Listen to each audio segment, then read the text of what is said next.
What if I told you that your IQ might be impressive, but it's your emotional intelligence that actually determines whether you'll succeed in relationships, advance in your career, and find genuine happiness? In the next few minutes, I'm going to reveal why the smartest people in the room often aren't the most successful ones, and more importantly, how you can develop the two critical skills that will transform every interaction you have. Picture this scenario. You're in a heated discussion with someone you care about. Your heart rate spikes, your jaw tightens, and suddenly you're saying things you'll regret later. Sound familiar? This happens because most of us operate on emotional autopilot, reacting instead of responding. But what if you could pause in that exact moment, understand what's really happening inside you, and choose a different path forward? That's the power of emotional intelligence, and today we're diving deep into its two foundational pillars: self-awareness and empathy. These aren't just feel-good concepts your therapist talks about. They're scientifically proven skills that can literally rewire your brain and change your life. Let's start with self-awareness, because you can't manage what you don't understand. Think of self-awareness as your internal GPS system. Right now, as you're watching this video, take a moment to check in with yourself. What emotions are you experiencing? Are you curious, skeptical, maybe a little impatient? Most people go through entire days without asking themselves this simple question. Here's what's fascinating about emotions. They're not random occurrences that happen to you. They're information. Every emotion you feel is your brain's way of communicating something important about your current situation. Anger might signal that a boundary has been crossed. Anxiety could indicate that you're facing something uncertain or threatening.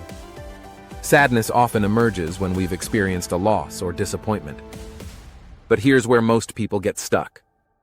We've been conditioned to judge our emotions as good or bad, right or wrong.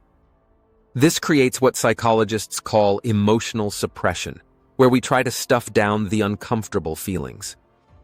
The problem is, suppressed emotions don't disappear. They build up pressure like steam in a kettle, eventually exploding in ways that damage our relationships and derail our goals. The first step toward emotional self-awareness is learning to observe your emotions without judgment. I want you to become an emotional detective, gathering data about your inner world. Notice the physical sensations that accompany different emotions. Anger might feel like heat rising in your chest. Anxiety could manifest as a knot in your stomach or tension in your shoulders. Start paying attention to your emotional triggers. These are specific situations, words, or behaviors that consistently provoke strong reactions in you. Maybe it's when someone interrupts you during a presentation, or when your partner uses a particular tone of voice. Identifying these patterns gives you incredible power because awareness creates choice. Here's a practical technique you can implement immediately. Set 3 random alarms on your phone throughout your day. When they go off, pause and ask yourself 3 questions. What am I feeling right now? What might have triggered this emotion? What does my body feel like in this moment? This simple practice will dramatically increase your emotional awareness within just 1 week. But self-awareness is only half the equation. The second pillar of emotional intelligence is empathy, and this is where things get really interesting. Empathy isn't about being nice or agreeable. It's about accurately reading and understanding the emotional experiences of others. It's like having X-ray vision for human feelings. Most people think they're empathetic, but true empathy requires specific skills. There's cognitive empathy, which is understanding what someone else is thinking and feeling. Then there's emotional empathy, which is actually feeling what they feel.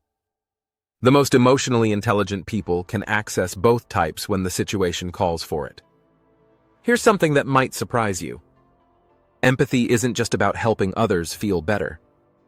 It's one of the most powerful tools for influence and persuasion that exists. When people feel truly understood by you, they become more open, more trusting, and more willing to collaborate. This is why empathetic leaders consistently outperform their less emotionally attuned counterparts. But empathy, like self-awareness, requires practice. Most of us are terrible listeners because we're busy preparing our next response instead of truly absorbing what the other person is communicating. Real listening involves paying attention not just to words, but to tone, body language, and the emotions underneath the surface. Try this exercise during your next conversation. Focus entirely on understanding the other person's emotional state. Ask yourself what they might be feeling based on their facial expressions, posture, and vocal inflections. Don't worry about what you're going to say next. Just absorb their experience. You'll be amazed at how much more information you pick up. Here's where empathy gets really sophisticated. Learn to distinguish between someone's expressed emotion and their underlying emotion. Someone might appear angry on the surface, but beneath that anger could be hurt, fear, or disappointment. When you can recognize and respond to the deeper emotion, you become incredibly effective at resolving conflicts and building stronger connections. One crucial caveat about empathy: you need boundaries. Highly empathetic people sometimes absorb others' emotions to the point where they become overwhelmed or burned out. This is called emotional contagion, and it's not healthy. You want to understand others' emotions without taking them on as your own.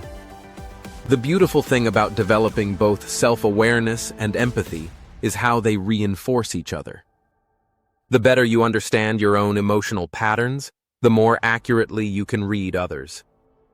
And the more you practice empathy, the more insight you gain into the universal nature of human emotions. These skills compound over time. Every conversation becomes an opportunity to practice. Every challenging situation becomes a chance to strengthen your emotional intelligence muscles. And here's the remarkable part.